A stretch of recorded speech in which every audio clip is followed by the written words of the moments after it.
Brooksaw Antiques here. Today we have this 1969 Smith Corona Super Sterling vintage portable typewriter. I'm going to show you how to use the functions and make sure they all work.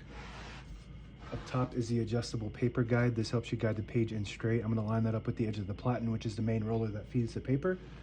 And above that are the margins. I'm going to set this left margin on 0 and the right one around 70. That's about the length of a page. And this is the paper bale that sits on top. It's got 2 adjustable rollers.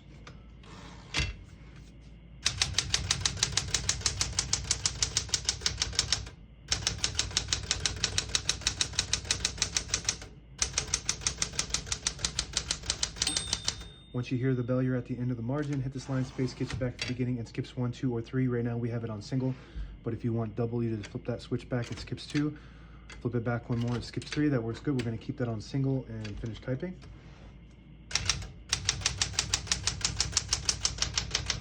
As you can see, all the keys type nice and none of them skip or stick. I'll type a sentence in red on the next line and switch from black to red. There's a switch on the right side.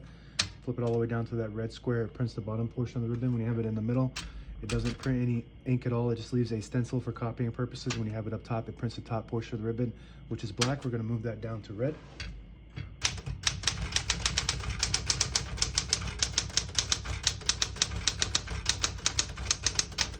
Very nice typing machine. This is one of my favorites for daily typing. It's just super easy and fun to type on. The print looks really good. Very popular model. One for the colors. These come in a few different colors. So most typewriters are just a basic gray or black. And these Super Sterlings come in really cool colors. So I like that. Plus they're just really reliable. Like, these things don't jam up or anything. They're really fun and easy to type on. To pull the page out easy, there's a switch on the right side here. You flip it forward and it unlocks the rollers underneath the platen, allowing you to pull the page out easier, load thicker paper like carbon copy or cardstock. Make sure you flip that back before you load the next page or else it won't load correctly. Got a backspace on the left side of the keyboard, shift on each side and a shift lock on the left. To clear that, just hit the shift button again.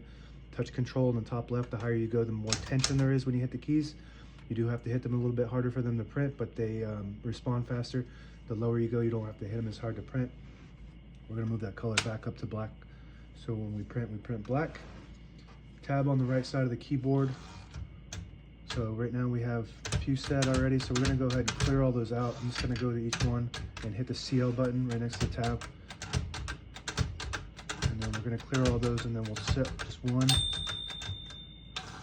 So let's test to see if those cleared.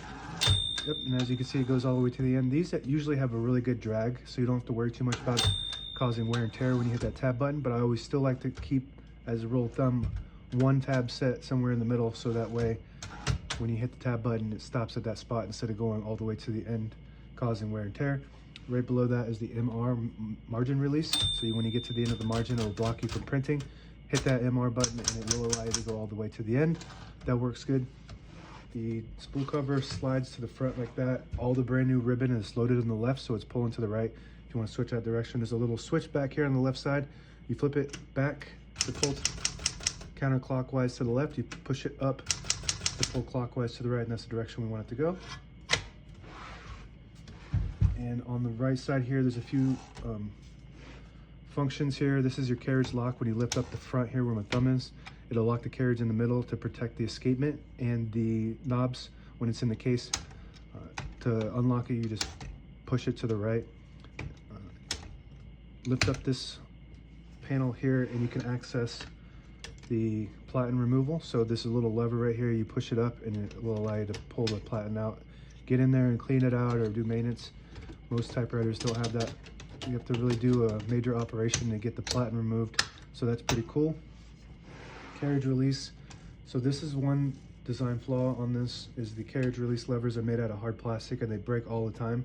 A lot of the cases that they come with have like a little bracket on each side so that it kind of locks it in place, but it also will get, if you don't have it perfectly in the middle, it will break off these and they're pretty brittle. So what I do is I design 3D print these. On the left side here is a 3D printed one, so, and they're much more durable, fit right on there, cheap. So if you need a spare carriage release for one of these models, check out my shop. And If you push in the button here, you can you disable the spacing so you can get to an exact spot on the page. You let it go, you get the clicks. Each one of those clicks is one space. And the same concept with this lever on the inside here. You push it down and it disables the spacing. And you push it up, you get the clicks. And on the inside of the platen there is the page gauge. Allows you to gauge the bottom of the page when you're getting close to it. So when you load the page, you load it right at that notch under the 11. And then as you feed the page, it will tell you on the left when you're starting to get close to the end. So it's 2 inches and 1.5, 1, and then that's the end. And that's what that does. And that's it, now available on eBay or Etsy. Search Brooksaw Antiques.